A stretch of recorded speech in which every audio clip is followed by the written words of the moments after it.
Apa hukum bagi pedagang yang menggunakan jimat penglaris sebagai pemanis dan jimatnya menggunakan ayat Al-Quran? Bagaimana hasil uangnya, halal atau tidak? Tentu tidak benar, tidak ada itu ya, pelaris. Dan umumnya memang sekarang banyak dukun-dukun ini ingin mengelabui ya orang-orang. Kalau yang datang misalnya ibu-ibu pakai jilbab, bapak-bapak dianggap muslim, maka dikelabuilah sama dia dengan cara diberikan kertas tulisannya ada ayat-ayat Al-Qur'annya, tapi ternyata di situ banyak khurafat. Saya waktu terangkan masalah sihir, nanti ada bahasan kita nih, dosa besar yang ketiga atau yang keempat kalau salah itu ada masalah sihir, nanti panjang lebar saya jelaskan. Itu saya sampai kaget masuk waktu saya jelasin masalah sihir, subhanallah. Di daerah Condet saya sholat di musola di depan, di seberang jalan sekolah yang sedang saya jelaskan itu ada tulisan bahasa Arab, sampai saya foto di HP saya masih ada gitu. Itu tulisannya awalnya ayat kursi, lama-lama di bawah itu kalau mengerti bahasa Arab pasti kaget tuh. Ini bisa menghilangkan sihir, ini bisa menghilangkan syaitan, ini bisa menyelamatkan rumah dari pencuri dan beragam macam lah. Dan itu ada kalimat-kalimat itu bahasanya tulisan Arab. Saya sendiri nggak ngerti apa isinya. Gitu kan. Sudah 7 tahun lebih, alhamdulillah lebih 10 tahun saya belajar bahasa Arab. Ini saya nggak ngerti apa yang ditulis. Gitu. Jadi ini satu keunikan yang luar biasa, tulisan yang tidak masuk di akal. Dan ini semua khurafat yang saya tahu. Jadi harus taubat kepada Allah. Semua buhul itu dibakar. Dan caranya adalah mulai dengan modal yang halal, yang manusiawi, jujur dalam transaksi. Apa kata Nabi SAW? Kalau pembeli dan penjual jujur, maka Allah berkahi di transaksi mereka. Pasti laku dan yang beli puas. Itu. Kita mau jual mobil, pernah tabrakan? Pernah tabrakan nggak? Pernah. Tapi saya sudah masukin di bengkel, di sini tabrakannya. Insya Allah laku tuh. Oh nggak pernah, mobil saya nggak pernah tabrakan, padahal sudah 7 kali tabrakan ini bohong, nggak bisa, pasti nggak laku. Sudah ada hadis Nabi, manusiawi aja, nggak usah pakai pelaris-pelaris begitu, apalagi ikut-ikutan bawa patung kucing lah, apalah macam-macam. Saya kemarin masuk ke Polda, ketemu sama salah satu teman saya di situ, nanti ada bawahannya dia pakai patung kucing tuh. Kenapa akhi pakai patung kucing? Ini nggak tahu, sudah saya nasihatin tetap aja taruh patung kucing di situ. Yaitu patung kucing untuk panggil pelaris supaya orang datang bayar. Ini apa ini? Dari mana akalnya itu patung bisa manggil? Itu permainan setan, semua itu syirik, nggak boleh. Ya, harus dijauhi. Apa hukumnya menaruh benda tulisan-tulisan Arab di tempat usaha sebagai pelaris? Ditulislah ayat-ayat, dimasukkan ke dompet, berbisul punggung. Ayat Quran diduduk-duduk, menulis ayat di mangkok, lalu disiram air, airnya diminum, hukumnya mubah, boleh. Tulis, tapi tintanya jangan tinta racun. Jangan tulis kasih minum, memang sehat, penyakit hilang, mati kontan. Nah, maka yang masyruh dibacakan ke ayat dibacakan ke air. Allahu la ilaha illa huwal hayyul qayyum. Nah, itu bagus. Kalau mau masuk ke warung tempat jualan, kata Habib Umar bin Hafiz, kebetulan kami acara dengan Habib Jindan bin Naufal bin Salim bin Jindan di Hotel Crown Jakarta. Saya pembawa acara, Habib Umar pembicara, Habib Jindan sebagai penterjemah. Dulu kemudian adanya yang nanya, Syekh, bagaimana barang dagangan-dagangan kami biar supaya laris, supaya jangan kena santet? Kata Habib Umar bin Hafiz, pas masuk ke dalam pagi itu baca kul huwallah 3 kali, kul ambil falak sekali, kul ambil nas sekali, al-fatihah sekali, ayat kursi sekali, untuk mengusir hantu jembalang tanah. Mana tahu toko kita itu disiram orang pakai air orang mati, atau disiramnya pakai tanah orang mati. Ada videonya, ada yang dapat? Silam, malam-malam datangnya dikasihnya air orang mati. Supaya apa? Supaya orang yang mau membeli itu tak nampaknya kuburan aja. Lewat dia di toko kita dibacanya assalamualaikum ya ahlal kubur. Sihir itu yang menyuruh dia siramkan air orang mati, tulang pukang itu apa? Sebagaimana pukang itu malu pada manusia, begitu pula lah orang ini disihir pakai tulang pukang sehingga tak nikah-nikah, malu aja nengok orang. Bisa Yang nyuruh itu siapa? Jin, hantu, setan. Na'udzubillah. Maka minta perlindungan kepada Allah, ruqyah orang dan ruqyah tempat. Dibacakan ayat kursi kalau orang ke telinganya. Allahu la ilaha illa huwal hayyul qayyum la ta'khudhuhu sinatun wa la nawm lahu ma fis samawati wa ma fil ardh. Kenapa waktu saya baca jinnya tak lari Pak Ustaz? Sesama hantu dilarang saling mengusir. Sama-sama hantu. Perbuatan kita mesti sesuai dengan tindak tanduk dengan ucapan. Dia bukan takut sama bacaannya, dia takut sama man behind the gun. Tahajudnya, keikhlasannya, kemurnian hatinya. Ustadz, apa hukumnya Ustadz kalau kita berdagang itu memakai pelaris Ustadz? Terima kasih. Berdagang dengan menggunakan pelaris ya. Pelaris ini merupakan bagian dari jimat. Karena jimat itu banyak bentuknya. Ada jimat yang dipakai untuk pelaris seperti yang ditanyakan. Ada juga jimat yang untuk kecantikan yang disebut dengan susuk. Kemudian ada juga jimat sejenis susuk juga untuk kuat. Ada namanya jimat perlindungan, ada namanya jimat keberuntungan, dan lain-lain. Dan jimat ini sebagaimana disebutkan oleh Syekh Saleh Al-Syekh, beliau mengatakan bahwa jimat adalah segala sesuatu yang diyakini oleh seseorang bisa mendatangkan manfaat atau bisa menolak mara bahaya, sedangkan hal tersebut tidak terbukti secara syariat dan tidak terbukti secara ilmiah. Maksudnya bahwa pengalaman manusia atau penelitian atau nalar itu menyatakan itu tidak mungkin bisa membawa kepada hal tersebut, tidak mungkin bisa menangkal bahaya, tidak mungkin bisa mendatangkan keberuntungan. Misalnya lobe peci yang saya pakai ini bisa menjadi jimat. Seandainya diyakini ini bisa menyembuhkan sakit kepala. Mengapa demikian? Karena ini tentu secara penelitian tidak terbukti bisa menyembuhkan sakit kepala. Kita bawa ke laboratorium manapun ini tidak bisa menyembuhkan penyakit kepala kita. Kalau itu diyakini bisa mendatangkan manfaat atau bisa mencegah mara bahaya, maka ini jatuh ke dalam perbuatan syirik kecil karena dia menyandarkan sesuatu yang pada hakikatnya tidak bisa dijadikan sebagai sebab ataupun usaha. Para pemirsa muliakan Allah Subhanahu wa taala, rezeki itu datang dari Allah, ya. Jadi dengan adanya jimat atau tidak adanya jimat, rezeki tersebut akan menghampiri kita kalau itu memang sudah rezeki dari kita. Itu sudah rezeki dari Allah Subhanahu wa taala kepada kita. Maka jangan sampai kemudian dengan menjemput rezeki tersebut kita melakukan sesuatu yang haram. Qul may yarzuqukum minas samawati wal ardi qulillah. Katakanlah siapa yang memberikan rezeki kepada kalian dari langit dan dari bumi, maka katakanlah Allah yang memberikan rezeki kepada kita. Maka jimat pelaris tersebut itu sama sekali tidak akan mendatangkan keberuntungan. Bahkan Nabi SAW bersabda, man ta'allaqa tamimatan faqad asyrak. Barang siapa yang menggantungkan jimat maka dia telah berbuat syirik. Dalam riwayat yang lain beliau mengatakan, man ta'allaqa tamimatan fala atammallahu lah. Barang siapa yang menggantungkan jimat maka Allah tidak akan menyempurnakan urusannya. Wa man ta'allaqa wada'atan fala wada'allahu lah. Dan barang siapa yang menggantungkan jimat dari jenis wada'ah, ya, maka semoga Allah tidak memberikan kepadanya ketenangan.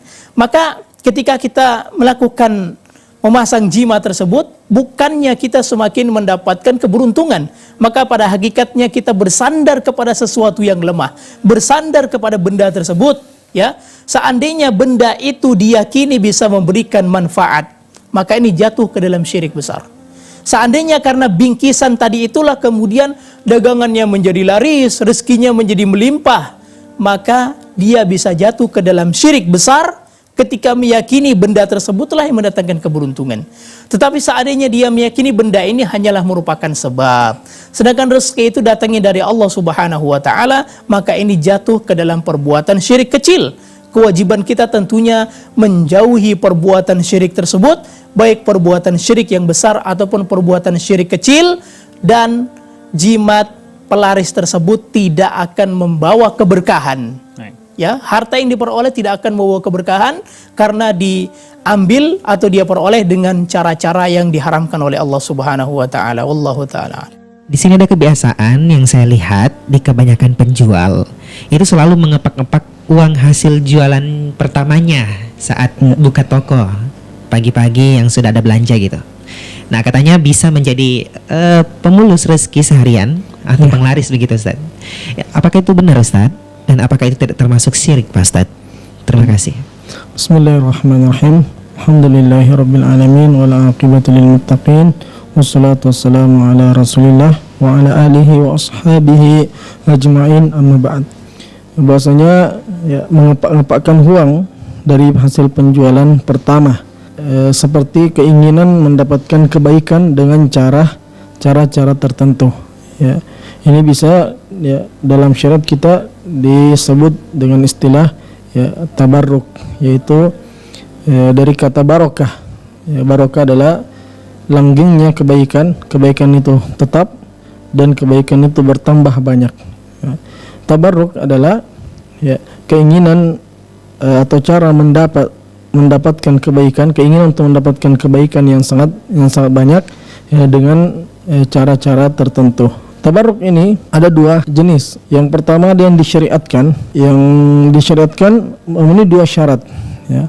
Yang pertama ada dalil yang menunjukkan bahwasanya memang itu ada keberkahan pada hal itu. Ya, karena keberkahan ini adalah hak Allah semata yang kemudian memberikan keberkahan pada hal tertentu. Nah, jadi harus ada dalil yang menunjukkan bahwasanya ini berkah, ya ini kemudian ini hal-hal yang berberkah. Kemudian yang kedua, setelah ada dalilnya, cara bertabarruk itu pun sesuai dengan syariat agama kita ini. Ya, sesuai dengan syariat agama kita caranya. Maka kita berikan contoh, ya sangat banyak sebenarnya kebaikan dalam syariat agama kita yang telah ditetapkan oleh Allah Subhanahu wa taala, yang sekiranya ya kita ingin mendapatkan kebaikan yang sangat banyak, maka ya kembali kepada syariat agama kita. Tidak usah kembali kepada hal-hal yang kemudian ya hanya katanya ya, dan tidak bersumber dari hal-hal yang jelas ya. Ya, misalkan dalam tempat, ya ada tempat-tempat yang ada kebaikan dalamnya, ya seperti masjid, ya seperti ya kota Makkah, kota Madinah, ya semoga kita semua dimudahkan untuk berkunjung ke dua tempat yang suci ini. Tabarruk yang misalkan di masjid ada dalilnya, ya bahwa itu adalah penuh kebaikan. Caranya ya yaitu dengan sholat di dalamnya, beribadah di dalamnya, ya bukan dengan cara ya mengusap-usap dindingnya masjid, kemudian ya melakukan hal-hal yang ibadah yang tidak disyariatkan. Nah, jadi ini yang disyariatkan tadi harus ada dua dalil, harus ada dalilnya dan caranya tidak melanggar syariat agama kita ini. Nah, kemudian yang kedua, tabarruk yang tidak disyariatkan, tabarruk dengan ya, sesuatu yang tidak dalil, yang tidak ada dalilnya, ya menganggap ada keberkahan ya pada benda-benda tertentu, ya tapi ternyata tidak ada dalil syar'i yang menunjukkan hal itu.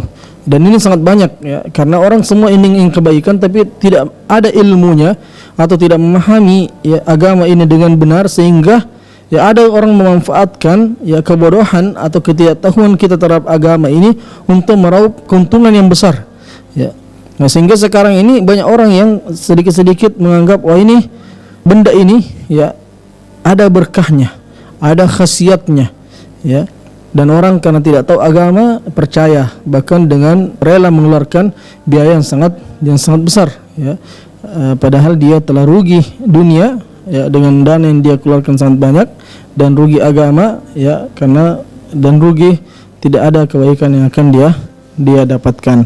Nah, tabarruk yang tidak disyariatkan ya ini bisa seorang jatuh dalam kesyirikan ya besar. Misalkan ketika meyakini keberkahan dari sesuatu itu yang dia gunakan, ya seperti di antara yang tidak disyariatkan adalah yang dilakukan ini adalah mengipas-ngipas uang, ya lalu kemudian mengharap itu ada ya keuntungan ya yang akan dia dapatkan pada hari itu. Ini tidak ada dalilnya, ya, dan tidak disyariatkan. Kalau dia meyakini bahwasanya ya uang ini yang kipas-kipas uang ini, perbuatan kipas-kipaskan uang ini itu yang akan mendatangkan kebaikan bukan dari Allah Subhanahu wa taala, maka ini syirik besar. Karena meyakini ya benda tersebut atau perbuatan tersebut ia mendatangkan kebaikan.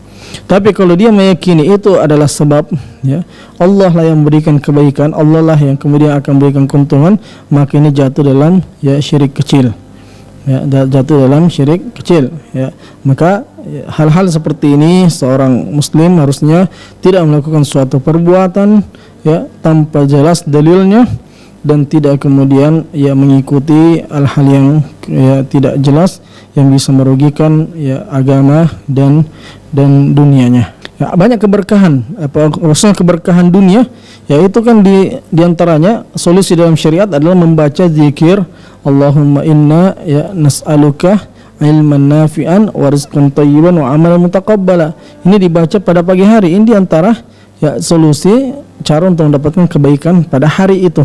Ya, mendapatkan ilmu yang bermanfaat, rezeki yang luas dan berberkah, ya kemudian amalan yang diterima. Saya berdagang tapi dagangan saya sepi. Ada yang menyarankan pakai penglaris, tapi saya takut dengan hukum Allah karena khawatir saya melakukan kesombongan terhadap Allah.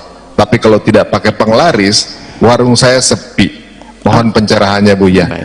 Kira-kira apa yang harus dilakukan? Sebenarnya agak jelas sih sebenarnya apa yang dilakukan, tapi memantapkan hati. memantapkan hati. Baik, penglaris itu apa sih? Ya, harus tanya dulu. Kalau penglaris maknanya dia berurusan dengan dunia perdukunan, maka ketahuilah Anda akan ditipu oleh setan, akan terjerumus. Kalaupun jadi rizki yang tidak berkah, bahkan itu rizki yang menjadikan anak jadi setengah setan, istri menjadi durhaka, semuanya jadi tidak baik karena dengan cara yang haram.